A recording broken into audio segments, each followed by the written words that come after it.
زکریا صاحب کے یہاں، کہا کہ دیکھو بھائی میں نے خواب دیکھا ہے، ذرا اس کی تعبیر بتاؤ. میں نے خواب دیکھا ہے، اس کی تعبیر بتاؤ. تعبیر کیا ہے؟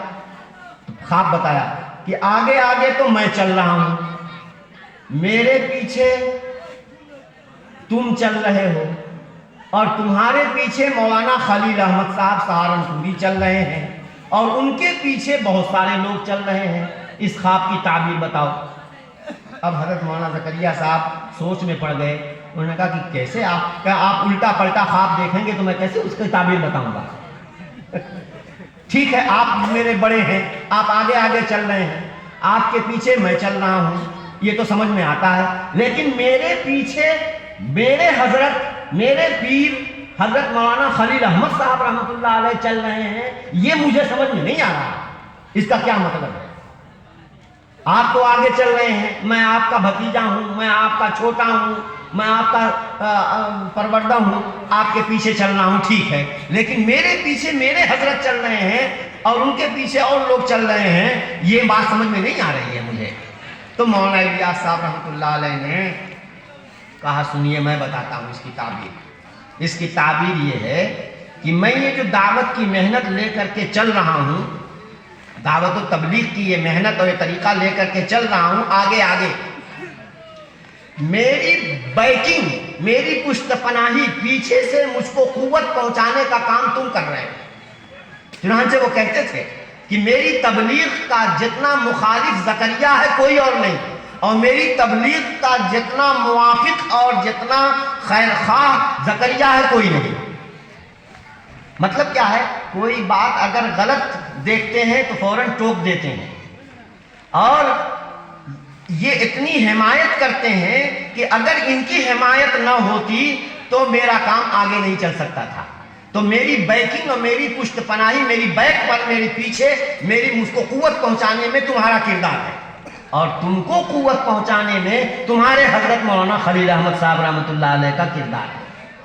اور مولانا خلیل احمد صاحب اتنی بڑی ہستی ہے، اتنی بڑی ہستی ہے کہ سارے لوگ ان کو مانتے ہیں، پھر سارے لوگ کیا علماء کیا عوام سب لوگ ان کے پیچھے پیچھے چل رہے ہیں. یہ ہے یہ اس خواب کی تعبیر. میرے بھائیوں اور دوستوں، دارالعلوم دیوبند، دارالعلوم دیوبند یہ وہ شجرہ طوبہ ہے کہ جس کی جڑیں مسلمانوں کے ہر گھروں میں پہنچی ہوئی ہیں. دارالعلوم دیوبند جن حالات میں قائم ہوا، اللہ کے کچھ نیک بندوں کے دلوں پر وارد ہوا. راتوں کو روتے تھے کہ اے اللہ، ملت اسلامیہ کی بقا اور اسلام کی ایشیا میں اسلام کے بقا کی کوئی شکل پیدا فرما دی. چنانچہ جب دارالعلوم دیوبند قائم ہوا ہے تو اس وقت حاجی عابد حسین صاحب رحمۃ اللہ علیہ نے ایک پرچہ لکھا تھا حج مکہ، حاجی امداد اللہ مہاجر مکی رحمۃ اللہ علیہ کو، کہ ہم نے اللہ پر بھروسہ کر کے دیوبند میں ایک مدرسہ عربی قائم کر دیا ہے، دعا فرمائیں اللہ اسے قبول فرمائیں. جانتے ہو حاجی صاحب نے کیا جواب لکھا؟ حاجی صاحب نے وہاں سے یہ جواب لکھا، آپ کہتے ہیں کہ ہم نے مدرسہ قائم کیا ہے، آپ کو کیا معلوم کہ کتنے اللہ کے ولی رات کو تہجد کے وقت میں سجدوں میں گڑ گڑائے ہیں اور رو رو کر کے انہوں نے مانگا ہے، جس کے نتیجے میں اللہ نے اس مدرسے کے قائم کرنے کی شکل پیدا کی. اور اس دارالعلوم دیوبند کو اللہ نے وہ قبولیت عطا فرمائی کہ مولانا پیر ذوالفقار کہتے ہیں کہ میں 50 ملکوں میں گیا ہوں، 50 ملکوں میں گیا ہوں، جہاں بھی میں گیا، اور امام حرم نے بھی یہ بات کہی تھی کہ میں دنیا کے نہ جانے کتنے ملکوں میں گیا ہوں، جہاں بھی میں گیا وہاں میں نے دیکھا کہ دارالعلوم دیوبند کا کوئی نہ کوئی فاضل، چاہے براہ راست دارالعلوم کا فارغ ہو یا دارالعلوم کے علماء کا تیار کیا ہوا ہو، دارالعلوم کے نسب سے اور سلسلے سے جڑا ہوا کوئی نہ کوئی شخص دین کی محنت کرتا ہوا نظر آیا ہے مجھے. یہ ہے وہ دارالعلوم دیوبند جس کو اخلاص کا تاج محل کہا جاتا ہے. میں یہ کہہ رہا ہوں اس لیے میرے دوستو کہ جو میں نے ایک حدیث بھی پڑھی تھی کہ اللہ تعالی فرمایا کہ اس علم دین کا بیڑا ایسے لوگ اٹھائیں گے جو دین کی تجدید کا کارنامہ انجام دیں گے. بعض لوگ اپنی جہالت کی وجہ سے آیتوں کو، حدیثوں کو کا غلط مطلب اور معنی بیان کریں گے.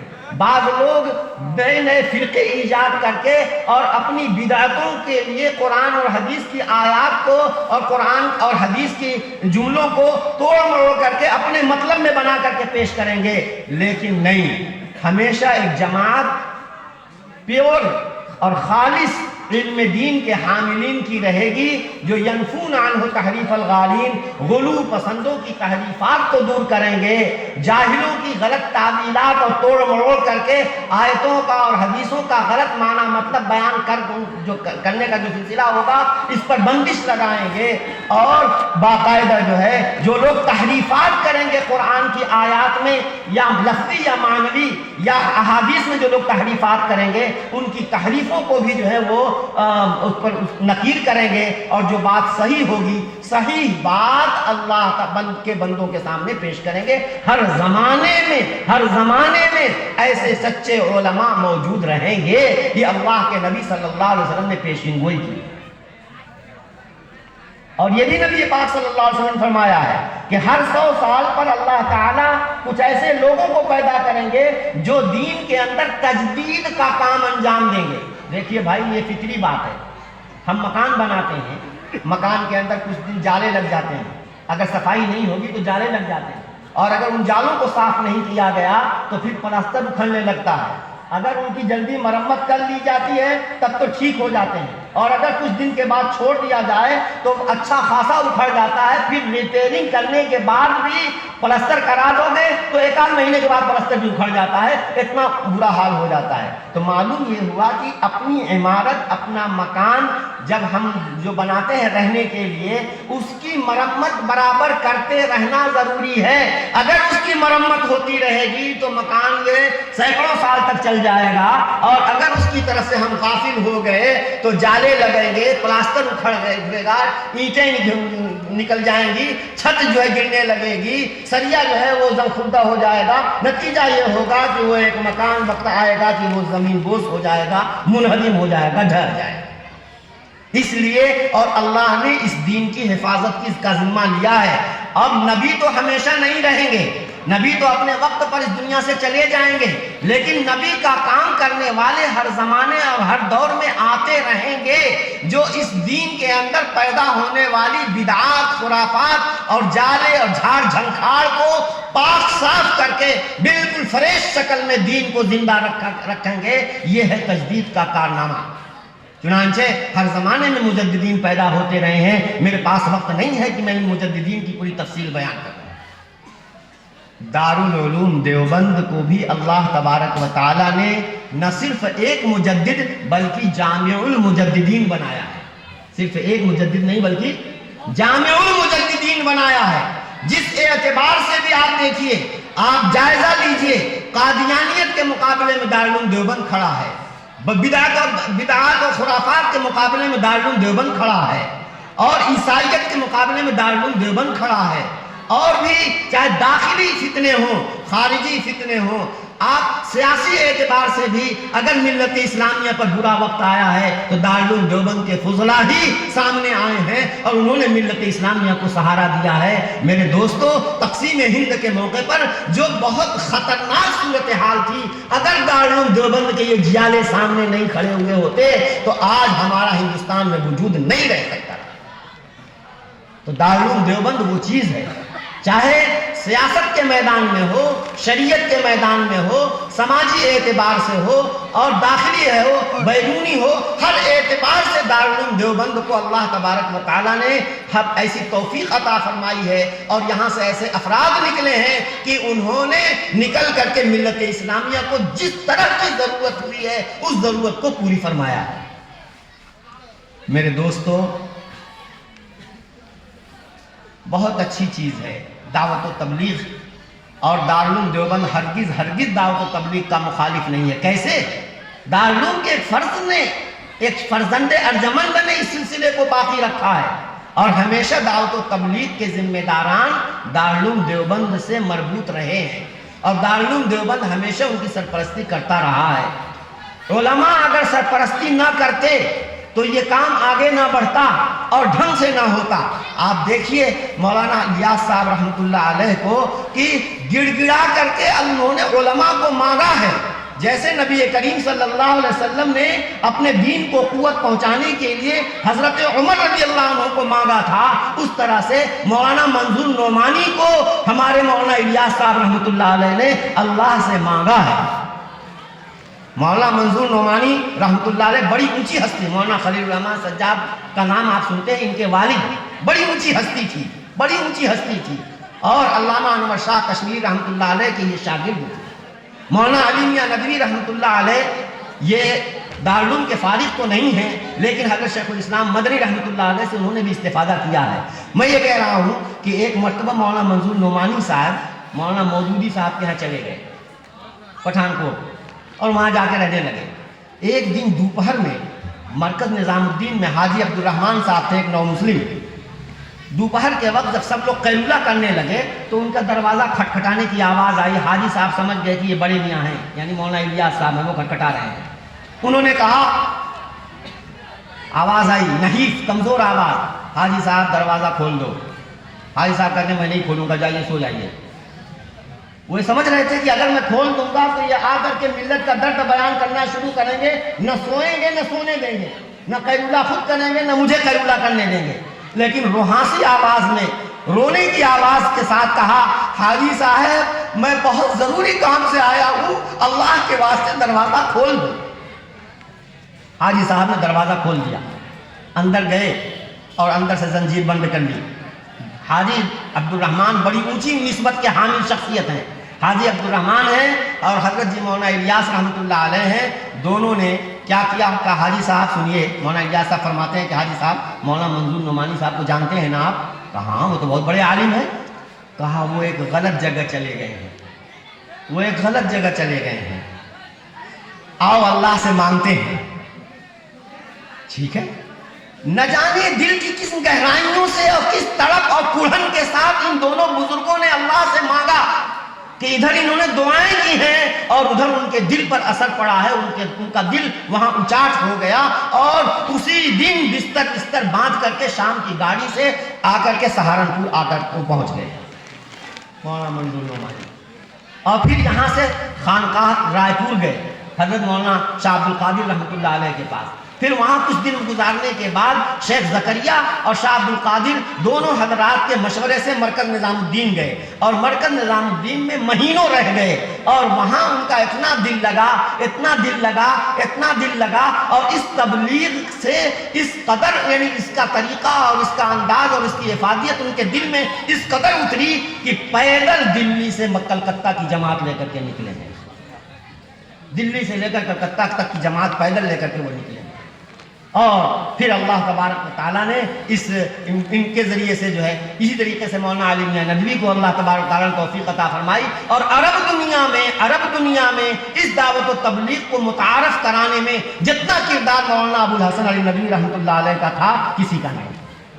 میں کیا کہنا چاہتا ہوں سنیے، اب میں یہ کہنا چاہتا ہوں کہ شروع میں بھی، بعد میں بھی، اور تبلیغ کے شباب میں بھی ہر دور کا آپ جائزہ لیجئے، اس تبلیغ کو فروغ اور مقبولیت حاصل ہوئی، اس کا واحد راز یہ ہے کہ اس کی سرپرستی اہل حق علماء نے کی، جس کی بنیاد پر اللہ نے اس دعوت و تبلیغ کے سلسلے کو قبولیت عطا فرمائی ہے، اور صحیح ڈگر صحیح لائن پر یہ کام چلتا رہا، اور اللہ تبارک و تعالیٰ نے ہزاروں لاکھوں انسانوں کو ہدایت سے نوازا ہے۔ یہ دارالعلوم دیوبند اور اس کے فیض یافتہ فضلاء کرام کی اس دعوت و تبلیغ کے ساتھ سرپرستی، اس کی حمایت اور ڈائریکشن اور اس کی رہنمائی کا نتیجہ ہے۔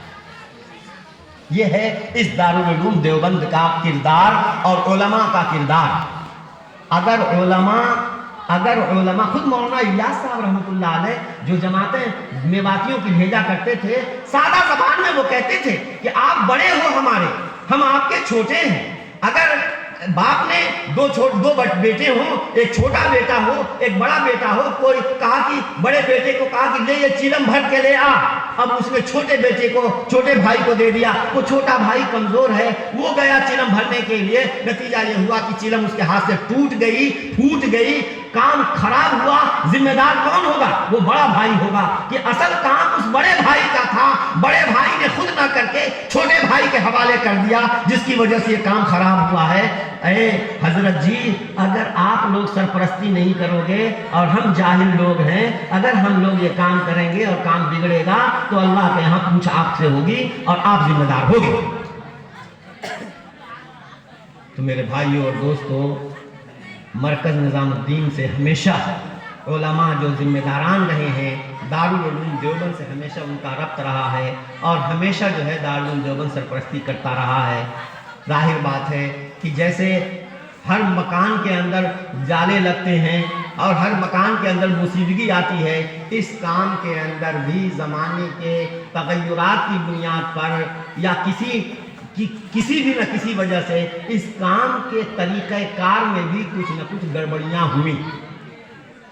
بعض ذمہ داران جو اس وقت کے ذمہ دار کہے جاتے ہیں، ان کی کچھ ایسی بے اعتدالیاں سامنے آئیں۔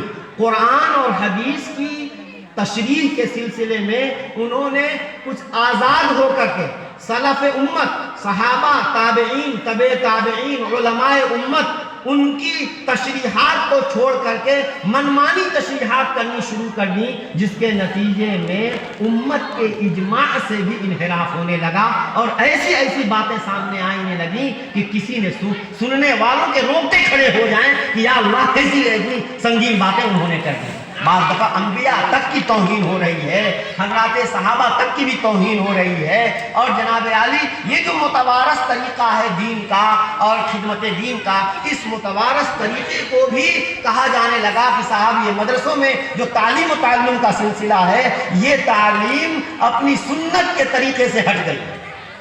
عجیب و غریب انداز سے باتیں کی جانے لگی ہیں۔ اسی بنیاد پر بعض بڑی غلطیاں، جب بہت سی بڑی غلطیاں لکھ کر کے دارالعلوم دیوبند میں بھیجا گیا تو دارالعلوم دیوبند کے بڑے اساتذہ مفتیان کرام نے بہت وہ، حالانکہ دعوت و تبلیغ سے بہت محبت ہے، لیکن میرے بھائیوں، بچے کو بھی جو ہمارے دل سے بھی زیادہ دل کا ٹکڑا ہوتا ہے، اگر اس کے جسم کے کسی حصے میں پھوڑا ہو جائے اور سخت قسم کا پھوڑا ہو جائے تو باپ اس کا آپریشن کراتا ہے، بچہ چیختا چلاتا ہے، لیکن اس کی فائدے کے لیے آپریشن کرانا پڑتا ہے اور باپ پوری خیرخواہی کے ساتھ اس کا آپریشن کرواتا ہے۔ تو یہ ہمارا اپنا کام تھا، ہمارے بزرگوں کا لگایا ہوا یہ چمن تھا، ہمارے بزرگوں کا لگایا ہوا یہ شجر تھا۔ اس میں اگر دیمک لگ رہی ہے تو ہماری ذمہ داری ہے کہ ہم اس دیمک کو کھرچ کر کے پھینک دیں تاکہ بقیہ درخت جو ہے وہ تر و تازہ رہے، ایسا نہ ہو کہ وہ پورا درخت جو ہے وہ دیمک کھا جائے۔ چنانچہ دارالعلوم دیوبند کے اساتذہ نے اس وقت تفصیلی موقف ظاہر فرمایا کہ جو شخص ان باتوں کا قائل ہے وہ شخص جو ہے وہ کیا نام ہے کہ یہ اہل سنت والجماعت کے طریقے سے ہٹی ہوئی ہے، باقاعدہ اس کا اہل سنت والجماعت کے طریقے سے انحراف منحرف ہونا اس کو واضح کیا گیا اور اس کو باقاعدہ عام کیا گیا۔ اب اس کے بعد کچھ ہمارے بھائی کہتے ہیں کہ وہ تو حضرت نے رجوع کر لیا تھا۔ میرے بھائیوں سنو، رجوع کیسے ہوتا ہے؟ جس طرح کی غلطی ہوتی ہے اسی سطح کا رجوع بھی ہوتا ہے۔ سمجھ میں آئی بات؟ میں آپ کو سمجھا رہا ہوں، جس طرح کی آدمی غلطی کرتا ہے اس غلطی کو سدھارنے کی بھی اسی سطح پر، جس سطح پر اس نے غلطی کی ہے۔ اگر میں نے اسٹیج پر آ کر کے کوئی غلط بات کہی ہے تو اس کا کفارہ یہی ہے کہ میں پھر اسٹیج ہی پر اپنی اس بات کی تردید کر دوں۔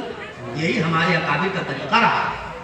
حضرت مولانا اشرف علی تھانوی رحمۃ اللہ علیہ فتاویٰ لکھا کرتے تھے اور علماء ان کے بعض فتاویٰ پر اعتراض کر کے تنقید کر کے بھیجا کرتے تھے کہ حضرت آپ نے یہ بات لکھی ہے، فلاں جگہ یہ لکھی ہے، یہ بات مناسب نہیں ہے۔ حضرت اس کو دیکھتے تھے اور اگر وہ بات تنقید صحیح ہوتی تھی تو پرچہ نکلتا تھا النور، باقاعدہ اس میں ایک کالم تھا ترجیح الراجح، کہ جو بات راجح ہے اس کو صحیح قرار دینا۔ حضرت باقاعدہ کہتے تھے کہ میں نے فلاں تاریخ میں اس مضمون کا یہ فتویٰ صادر کیا تھا، میرے فلاں عزیز نے یا میرے کسی عزیز نے مجھ کو متنبہ کیا، اب میں اس سے رجوع کر کے یہ کہتا ہوں کہ اب حکم یوں نہیں بلکہ یوں ہے۔ تو جس طریقے سے فتویٰ انہوں نے پہلے شائع کیا جس پرچے میں، اسی پرچے میں حضرت تھانوی رحمۃ اللہ علیہ اگلے شمارے میں اس کی تردید کیا کرتے تھے۔ رجوع اس کو کہتے ہیں۔ اگر ہم